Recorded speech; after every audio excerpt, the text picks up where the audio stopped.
Today's video will be on finding the equation of a line. Okay, so our learning goal for today is by the end of the lesson you'll be able to find the equation of a line by calculating the value of the gradient and of the y-intercept. Okay, so we've learned in previous videos that the equation of a line, of a straight line, in the gradient intercept form is written as y equals mx plus c, where m is our gradient and c is our y-intercept. So to find the equation of a line using this form, we need to know the value of the gradient and the value of the constant, so which is c. So we can actually calculate the gradient using our formula rise over run, and we can calculate our c, or a constant value, by observing where the y actually intercepts in the graph, or by substituting other points and calculating the intercept itself. So I've got a few worked examples so you can actually see these key ideas in action. So for our first worked example, we have a picture of a graph here on a Cartesian plane, and we have to determine the equation of the straight line shown. So we know the formula will be y equals mx plus c. So we have to calculate the gradient, and we also have to calculate the y-intercept. So the y-intercept is pretty easy. We can see from our graph right here that it's -4. So that's our intercept. We also have to calculate our gradient. So our gradient is our rise over our run. So we're going left to right. We're actually, our run will be positive, of course. So we've gone from, this intercept here of -2 to 0. So we've gone across how many to get to here? Gone across 2. And our rise, it's actually going to be negative because we've decreased. And we've gone from -2 to -4.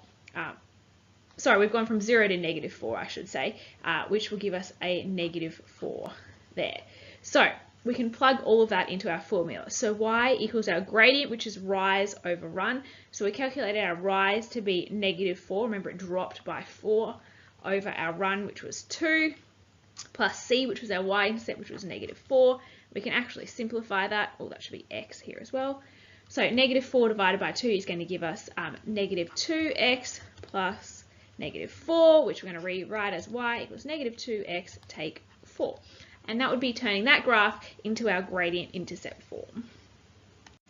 Okay, our second one, we no longer have a graph. So if we've got a graph, it's pretty easy to calculate it, but this one we're not given a graph, so we actually have to use a little bit more of our math skills. So we know our formula y equals mx plus c. So we're given our gradient, so it says calculate the equation of a line which has a gradient m equals 1 over 3 and passes through the point 9,2. So we're given our gradient, so we can just put that straight into our formula. So y equals 1/3 x plus c.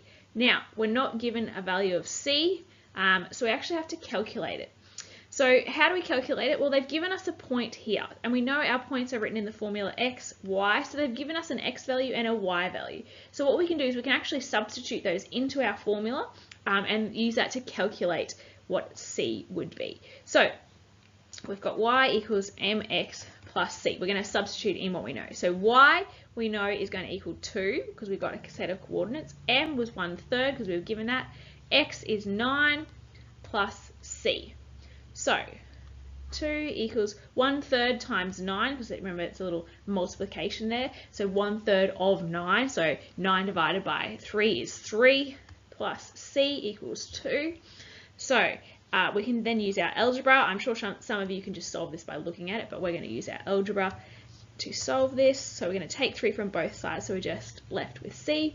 2 take 3 is going to give us -1 equals 3 take 3 is 0 plus c is just c. So -1 equals c, so we know c has got to be -1. So we can go back here to our formula, 1/3 x plus -1, but obviously due to convention we don't like plussing negative, so we're just going to write y equals 1/3 x take 1.